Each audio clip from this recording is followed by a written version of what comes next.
Hello बच्चों, आज motion in one dimension के चैप्टर में हम लेंगे कुछ problems related to free fall. और जो फर्स्ट मैंने क्वेश्चन लिया है वो आपके रिलेटेड टू योर कंसेप्ट, अगर आपने थ्योरी पढ़ी होगी तो आप इसका आंसर आसानी से दे सकते हैं। और उसके बाद में we will take some numerical. So the first question is, आपको बोर्ड भरा हुआ लगता होगा लेकिन डोंट वरी, मैं I will try to explain you everything. The first question is part 1, when we throw a ball straight up while the ball is in free fall, what happened to its acceleration? That means अगर मान लीजिए कोई ball है, अगर मैं इसको ऊपर फेंकता हूँ जब वो फ्री फॉल में है while going up and coming down, what happened to its acceleration? मतलब पूछ रहा है कि क्या ये चेंज होता है, घटता है, बढ़ता है या सेम रहता है। Now आपको पता है कि there is how many forces are there? There is only one force on the ball when it is under free fall. कौन सी फोर्स है? Force due to gravity. और जब एक ही फोर्स है जो कांस्टेंट है तो naturally acceleration has to be same. So the answer is acceleration remain same. Question second is what happens to इस स्पीड। और जैसे कि मैंने थ्योरी में एक्सप्लेन किया, अब स्पीड क्या होगा, because acceleration is 9.8 metre per second square. That means when it goes up every second the speed decreases by 9.8 meter, and when it comes down the speed increases by every time 9.8 meter per second. ये वही है, अगर आपने मेरा वो theory lecture पढ़ा है तो आप इसका आसानी से क्वेश्चन का आंसर कर सकते हैं।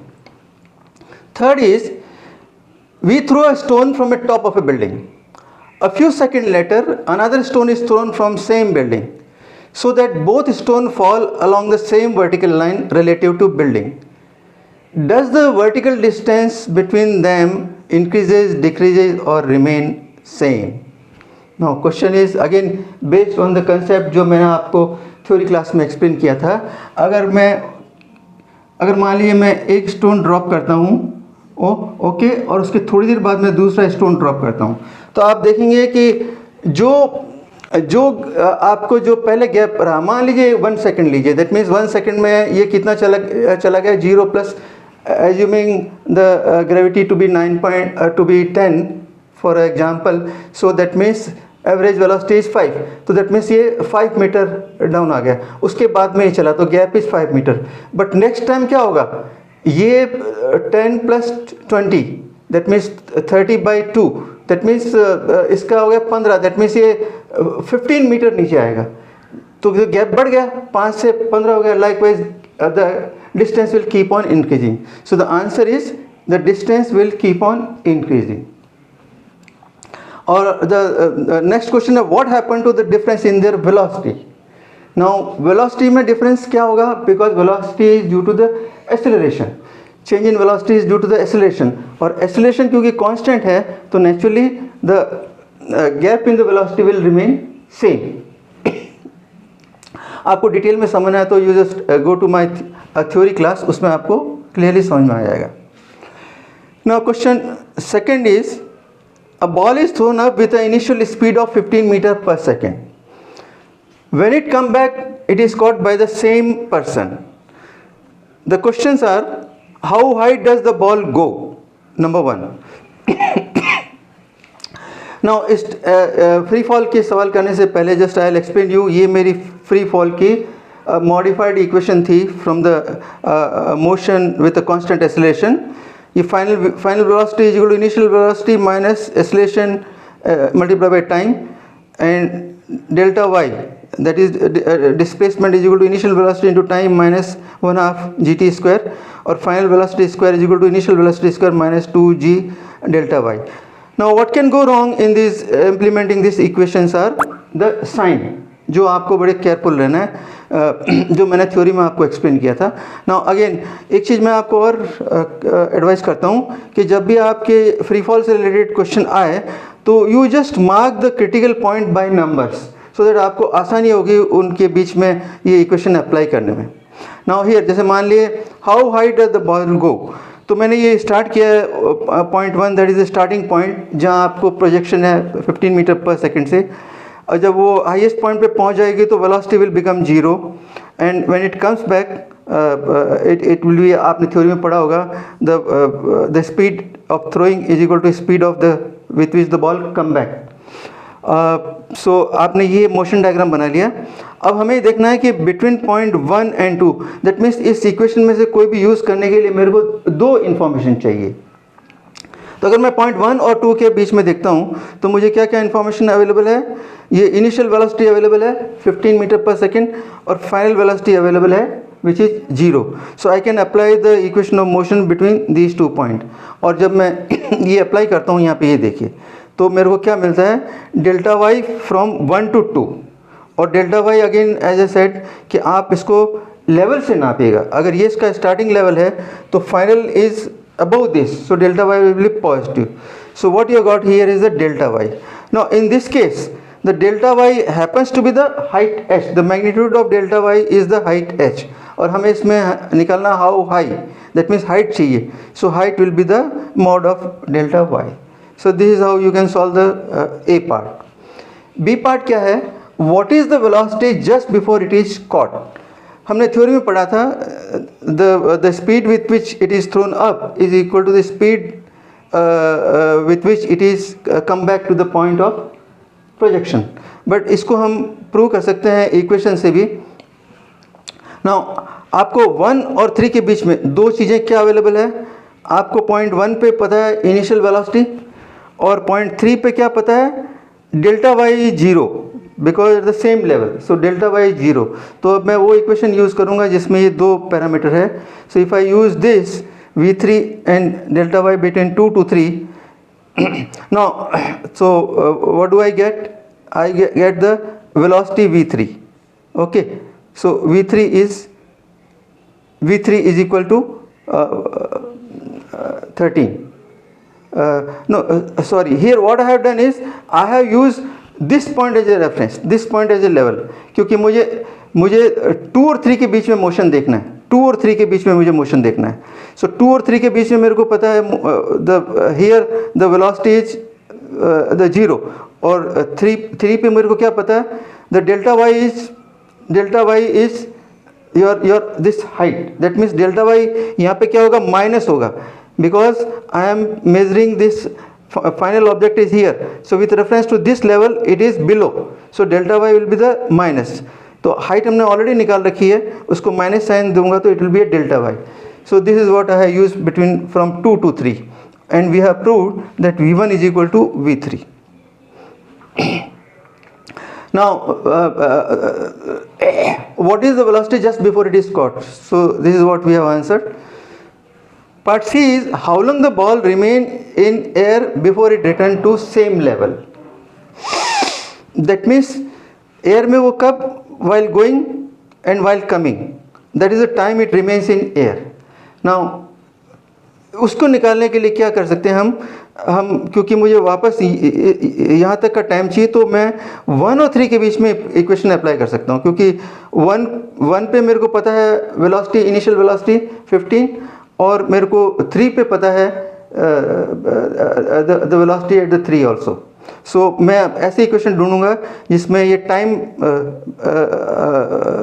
भी इंक्लूड है। So this equation, so in this equation if I apply this equation, so 1 2 3, v1 दिया हुआ है, v3 मैंने अभी वर्कआउट कर लिया, v3 का I will take a sign, again it is a downward side, so it is a minus. So when I use this equation I get the time as a 3 second।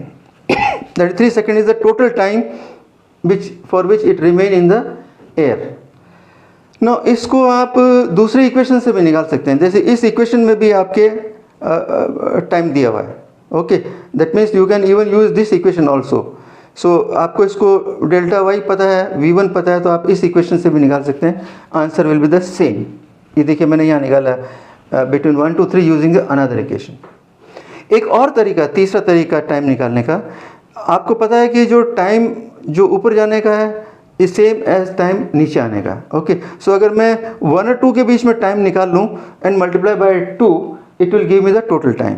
सो अगर अब मैं equation 1 और 2 के बीच में लगाऊँ जिसके अंदर टाइम हो, सो that means if I use this equation, ये इक्वेशन मैंने यूज़ की है, v2 मुझे पता है 0, v1 मुझे पता है, g मुझे पता है, सो time I can find out, and this is 1.5 second, and if I double it, it will be 3 second, which is same जो हमने previously दो equation से use किया है. Okay, so this is how the you can answer the question. Now we'll move to the question number third also.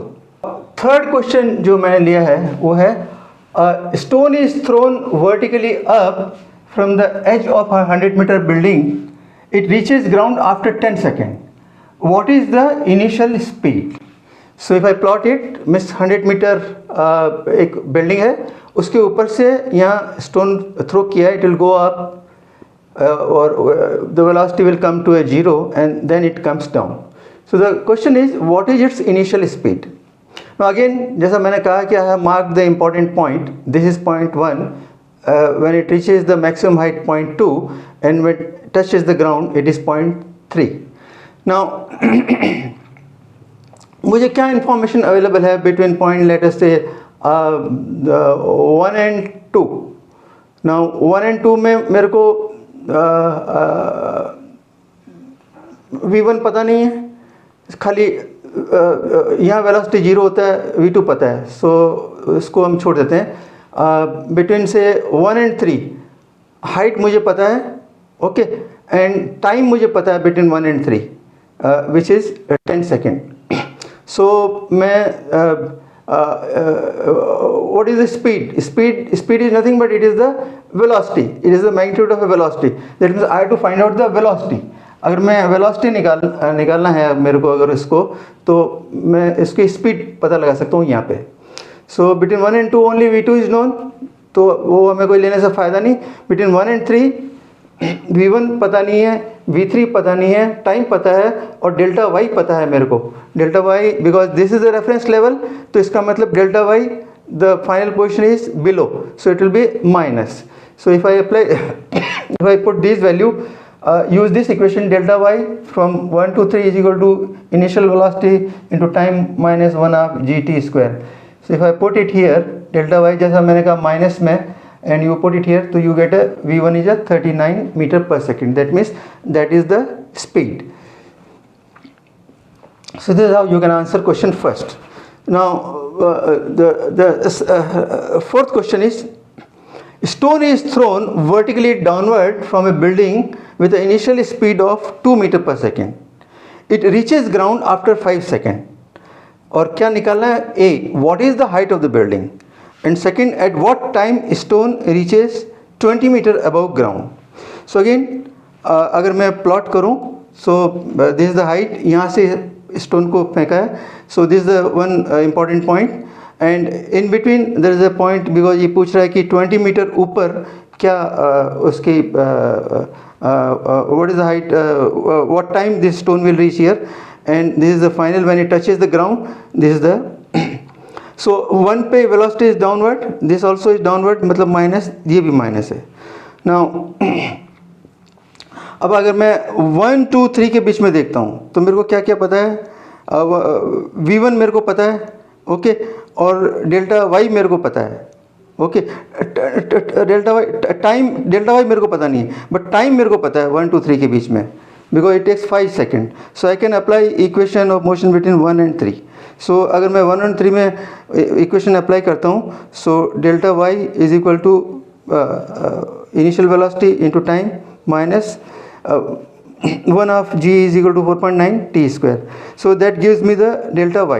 Delta y मतलब negative आएगा naturally, because with the sign convention this is the final position is below the initial position, but height is the magnitude of the displacement. So that is equal to 132.5 meter. Now next question is, at what time stone reaches 20 meter above ground? Now again between 1 and 2 मेरे को time नहीं दिया हुआ है, but between 1 and 2 मेरे को क्या दिया हुआ है? I can find out the difference in the position. Okay, वो कैसे? बिकॉज h मैंने निकाल लिया है, इसमें से अगर मैं ये सब्ट्रैक्ट कर लूँ तो I will get this delta Y. So this what I have worked here. This is 112.5. So from 1 to 2 now I know delta Y 1 to 2, and I know the initial velocity it is thrown with a 2 meter per second. So this will be the minus. So if I put these two value, so this is the delta y and this is the v1. So if I put it in this, then I get the time. So naturally ये quadratic equation है. So जो positive time आएगा, that is the time taken for a stone to fall from position 1 to 3. That is the answer. Okay, so इसी type के question आएंगे. The method remains same. You identify the critical points and apply the equation with the sign, because what can go wrong is only the sign. So this is how we have completed almost all theory and the numerical parts on motion in one dimension. अगर आपने मेरा सारे जो lecture है वो देखे होंगे including this practice problem, तो I can say you master the topic. Okay, so with this we close this topic and my only advice, आपने क्या नई चीज़ सीखी वो आप नोट डाउन करिए, और second advice, you subscribe to my channel. Okay, thank you.